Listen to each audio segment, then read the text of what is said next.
Bueno, me habéis pedido mi opinión sobre esta declaración fiducia supplicans, sobre esta declaración que permite la bendición a parejas homosexuales o a parejas que están en uniones irregulares, y voy a intentar ir al grano, os voy a dar mi opinión crítica. Pues voy a intentar ser claro y no alargarme en la explicación. Como bien sabéis, se da la circunstancia de que hace algo más de 2 meses también yo estaba con vosotros reflexionando sobre este tema y hice una reflexión que está muy difundida por ahí por el canal de YouTube, que tenía como título: ¿podría la Iglesia impartir la bendición a las uniones homosexuales? Ese era el título de la reflexión que hice hace algo más de 2 meses. Y la respuesta era: no, la Iglesia no podría hacer eso, la Iglesia no tiene autoridad para hacer eso, ¿no?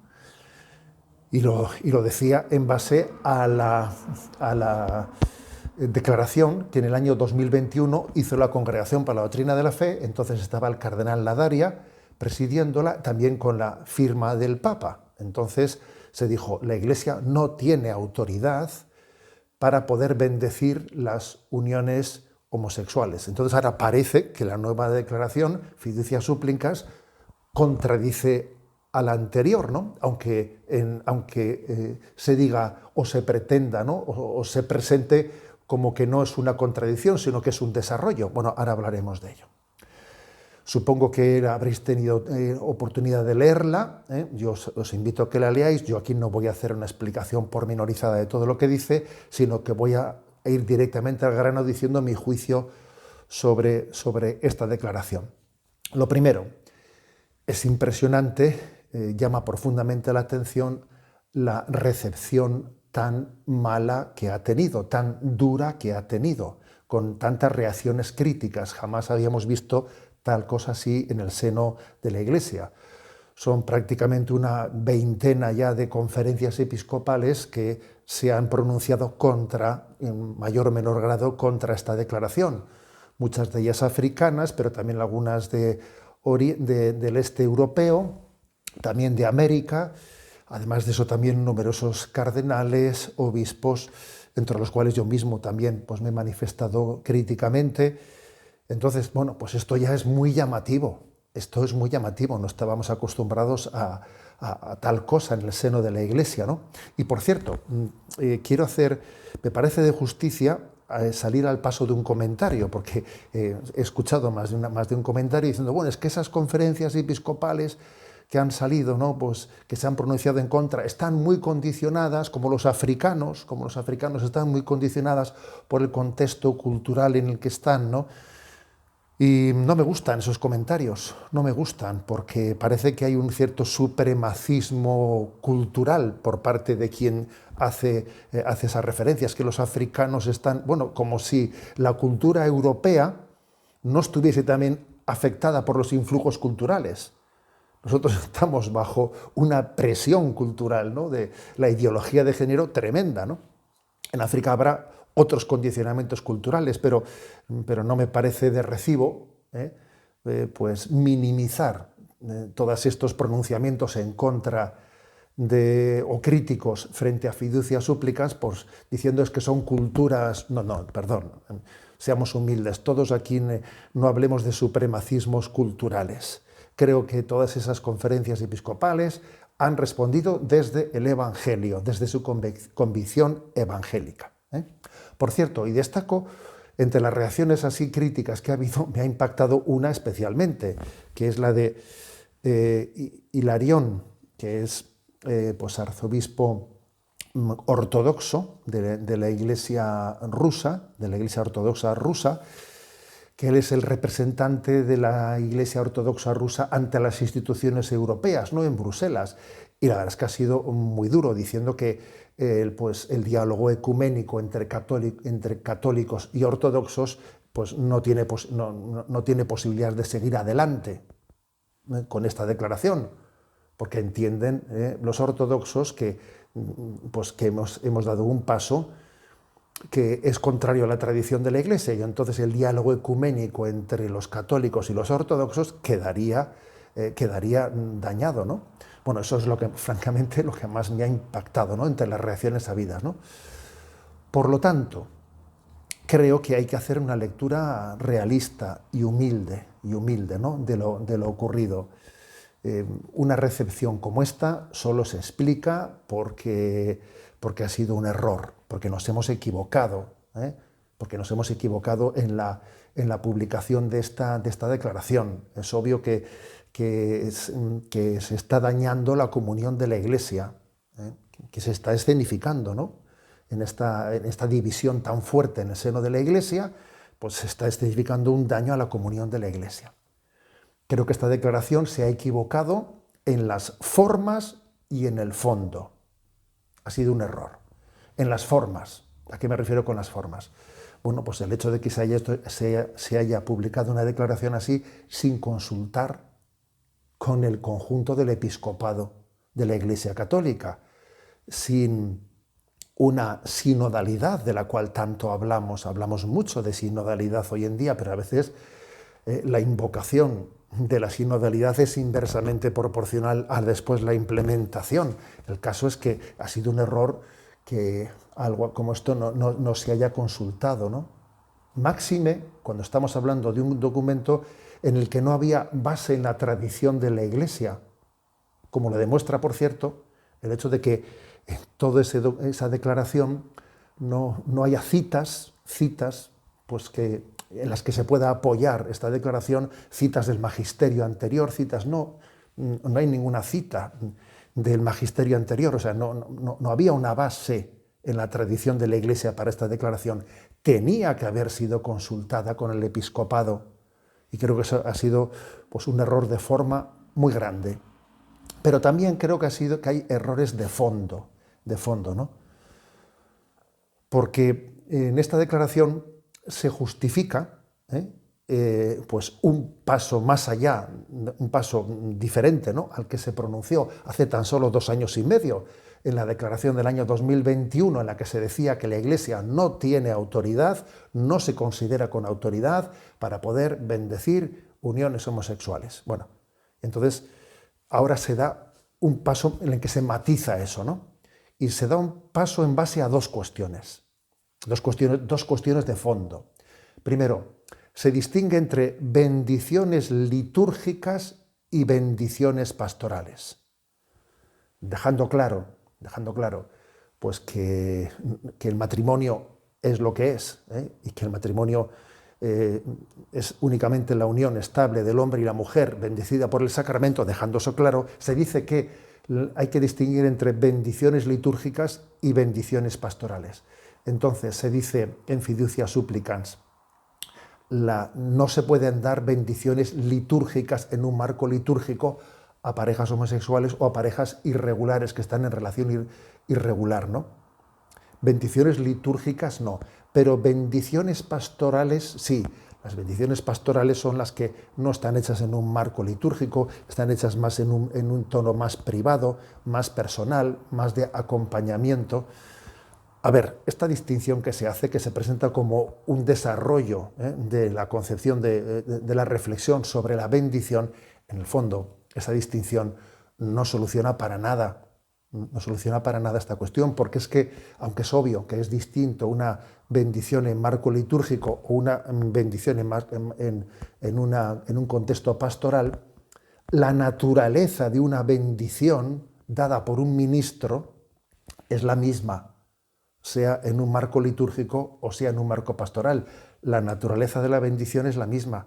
Por lo tanto, si una bendición dada en un marco litúrgico a una unión es sacrílega, no se puede dar, tampoco puede darse en un marco de bendición pastoral, porque, como digo, la naturaleza de la bendición del ministro es la misma.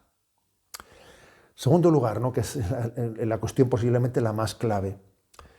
El cardenal Fernández ha salido después de la puesta en escena, ¿no?, el 18 de diciembre de esta declaración, ha salido en escena varias veces con muchas entrevistas, intentando aclarar, intentando responder, ¿no?, pues a tantas críticas, y entonces él ha insistido mucho en que lo que Fiducia Supplicans permite es no bendecir las uniones sino bendecir las parejas. Esa es la distinción que hace. Fiducia supplicans no permite bendecir las uniones, ni siquiera con bendiciones pastorales, no digo litúrgicas, sino pastorales, sino permite bendecir las parejas. Pero claro, uno dice, ¿y qué distinción es esa entre bendecir las uniones y bendecir las parejas? Porque si uno bendice a una pareja, a ver, está emparejada, están emparejados, y si están emparejados es porque hay un vínculo de unión entre ellos. ¿Cómo se puede bendecir a una pareja sin bendecir la unión, el vínculo que hay entre ellos? Esa distinción no nos da luz, no nos da luz. Por eso el cardenal Sturla, el arzobispo de Montevideo, de Uruguay, me ha llamado la atención diciendo, a ver, eso es confuso, parece un sí pero no, un no pero sí. El Evangelio es claro, Jesús es claro en el Evangelio.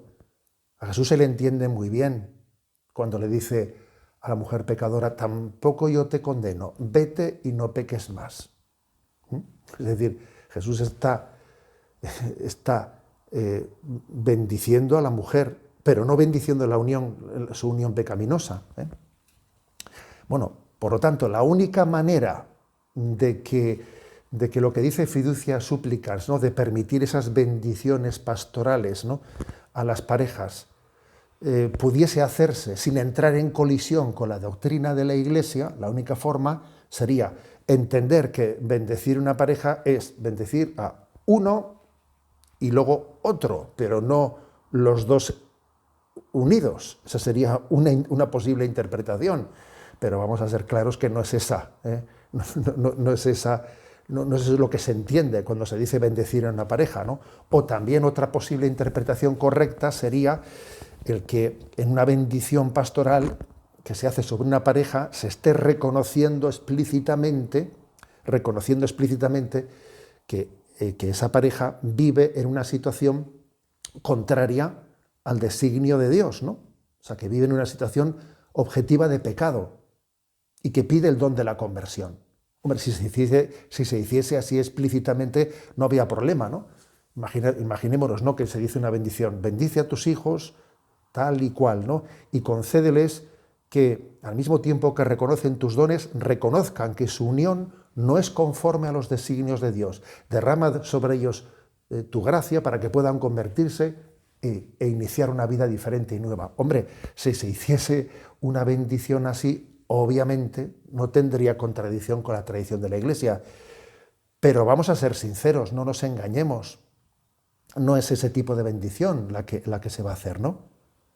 Baste observar, por cierto, ¿no?, la reacción de los sectores que de facto no creen en la moral sexual de la Iglesia católica, están aspirando a que cambie y están aplaudiendo Fiducia Supplicans, porque por mucho que Fiducia Supplicans diga que asume y reafirma plenamente, ¿no?, pues la moral católica sobre el matrimonio, etcétera, sí, pero quienes están en contra de la moral católica sobre el matrimonio, sobre la sexualidad, están aplaudiendo Fiducia Supplicans porque para ellos es un paso en su meta, en su horizonte de intentar aspirar a cambiar la moral sexual de la Iglesia, ¿no?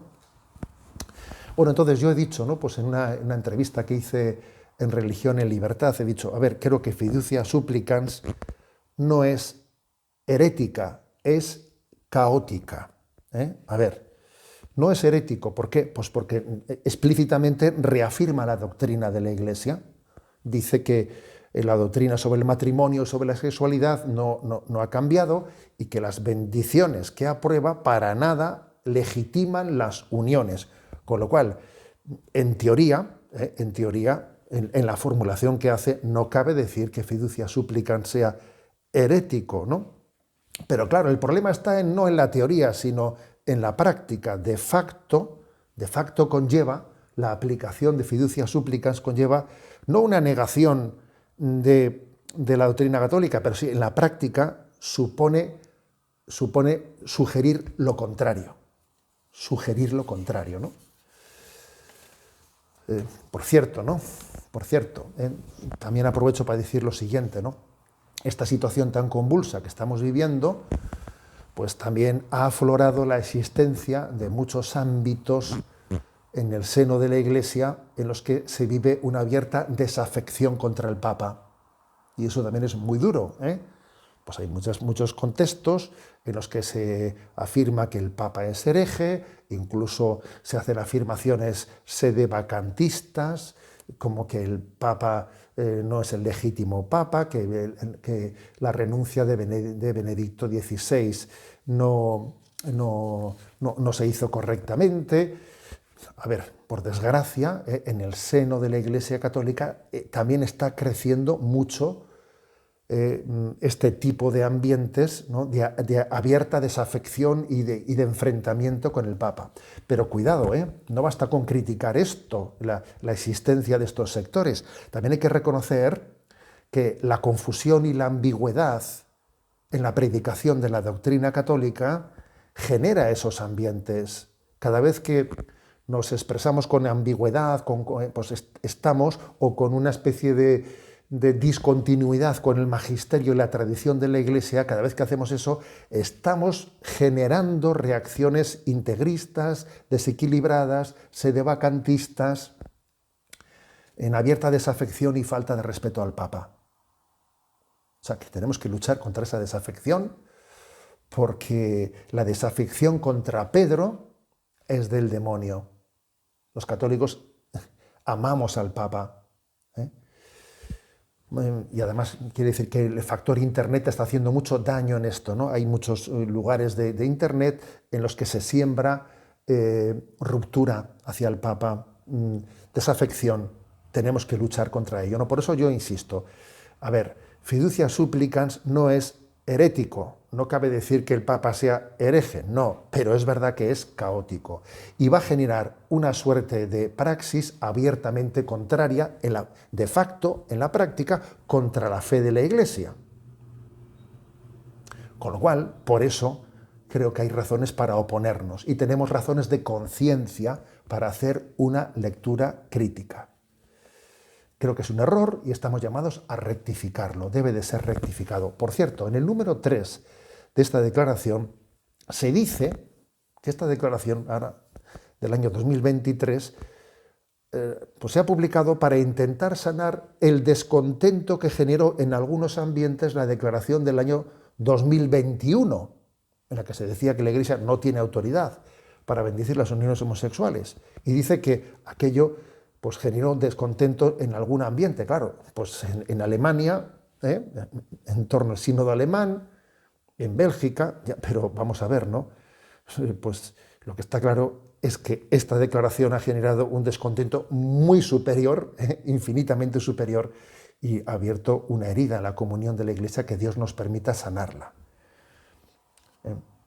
Es importante tener en cuenta, ¿no?, que estamos ante una declaración cuyo contenido magisterial está muy lejos de estar consolidado.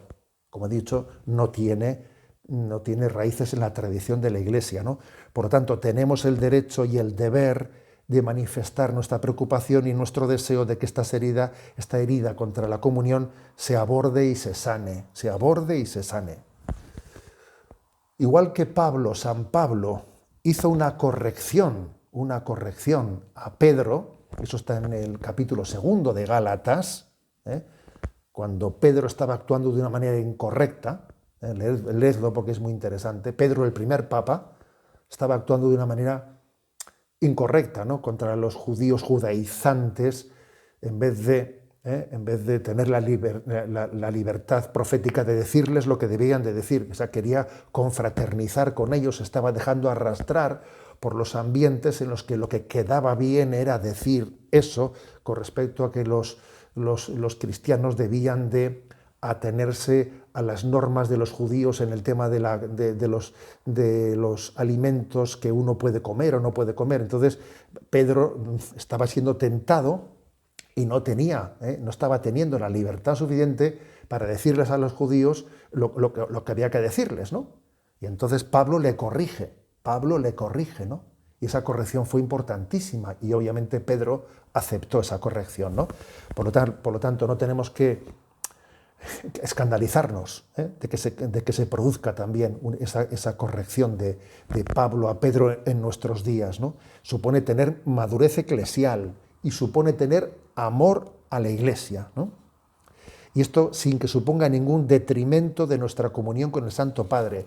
Nuestro amor al sucesor de Pedro, que como digo, donde hay desafección contra el Papa, está el demonio, ¿eh?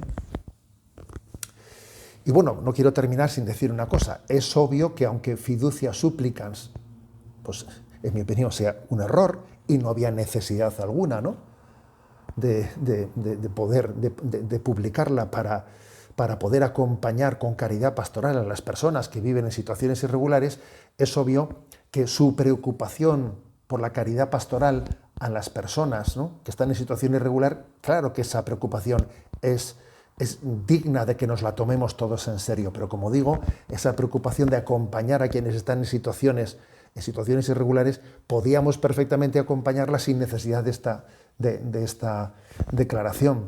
Tenemos muy claro, los católicos, que los pecadores pedimos la bendición precisamente porque somos pecadores. Para pedir la bendición no hay que estar en gracia de Dios, hay que estar en gracia de Dios para recibir los sacramentos, pero para recibir una bendición la recibe el pecador. Por ejemplo, a mí siempre me ha impresionado mucho pues cuando hay personas que se acercan a comulgar, pero como tienen conciencia de que no están en gracia de Dios o están en situaciones irregulares, lo que fuere, en vez de comulgar suelen cruzar los brazos y se agachan para que tú les bendigas en vez de darles la comunión. Me impresiona cada vez que veo que alguien hace eso, porque está humildemente reconociendo pues, sus contradicciones, ¿no? Y entonces pide la bendición. Sabemos perfectamente, por lo tanto, que la Iglesia bendice, ¿no?, a los pecadores, pero lo que nunca hace es bendecir su pecado o bendecir su relación pecaminosa. No, eso no lo hace nunca.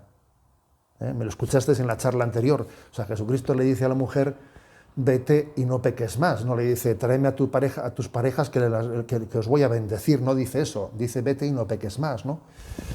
Es decir, que nuestra caridad pastoral hacia quienes están en situaciones irregulares no nos dispensa de llamarles a la conversión. No. Porque, por desgracia, en esta declaración ha quedado en olvido la llamada a la conversión, lo cual es una falta de caridad pastoral. Es una falta de caridad pastoral dejar en el olvido la llamada a la conversión. Es por amor al pecador por lo que Jesús llama a la conversión. Porque Jesús ama a los pecadores, les llama a la conversión, ¿no? Si falta la llamada a la conversión y si hacemos gestos complacientes, ambiguos, es que no amamos a las personas. No les amamos realmente, ¿no? Y por eso voy a decir una cosa, porque sé que me estoy dirigiendo a vosotros, ¿no? Muchos de los cuales, ¿no?, pues sois personas con inclinaciones homosexuales que habéis pedido a la Iglesia la ayuda, ¿no?, pues para vivir en castidad, y para también poder recibir la ayuda para la sanación de vuestras heridas, ¿no? Pero sin llamarle a vuestras heridas derechos. No, las heridas son heridas y yo no quiero llamarles derechos a mis heridas. Vosotros que creo, ¿no?, que estáis pues caminando, ¿no?, pues en el seguimiento a Jesucristo, creo que sois también los grandes olvidados en fiducia supplicans. Porque claro, es que uno dice, y fiducia supplicans no tiene nada que decir a todos los jóvenes y adultos católicos con inclinaciones homosexuales que están luchando, pues por vivir en castidad y por buscar la sanación de sus heridas. O sea, parece que no hay ni siquiera una referencia de aliento o de estímulo, ¿no? Parece como que si las únicas personas, ¿no?, con inclinaciones homosexuales fuesen aquellas que están, ¿no?, pues bajo ese parámetro del famoso padre James Martin, pues haciendo una especie de reivindicación del orgullo gay. Me parece muy triste, me parece muy triste. Lo cierto es que en nuestras comunidades, los jóvenes, los adultos que viven y que están cerca de la Iglesia son aquellos no que están bajo el parámetro, ¿no?, del orgullo gay, sino aquellos que piden ayuda, aquellos que piden ayuda y quieren seguir a Jesucristo en coherencia, en castidad, ¿no? Bien, os pido que oréis por la Iglesia, ¿eh? Os pido que oréis por ella. Me habéis pedido esta reflexión y yo, como veis, pues he hablado a corazón abierto. Es un momento delicado el que vive la Iglesia católica, es un momento delicado. Si nos llegan a haber dicho hace 10, 15 años o 20 años, ¿no?, que íbamos a ser testigos de este momento, nos hubiese costado creerlo. Oremos por la Iglesia, oremos por Pedro, oremos por el sucesor de Pedro, oremos, ¿no?, por todo el episcopado mundial, para que vivamos la comunión en el seno de la Iglesia, para que vivamos la unidad en el seno de la Iglesia. Sabéis que yo siempre he dicho 3 peticiones. Bueno, tradicionalmente decía 2. Pidamos a Dios la gracia de conversiones y vocaciones. Conversiones y vocaciones. Y desde que he visto estos problemas yo he añadido una tercera petición. Señor, danos conversiones, vocaciones y la unidad de la Iglesia. La unidad de la Iglesia en torno a su tradición y a la fidelidad al magisterio. Un saludo y os doy la bendición a todos. Me encomiendo a vuestras oraciones. La bendición de Dios Todopoderoso, Padre, Hijo y Espíritu Santo, descienda y permanezca sobre vosotros.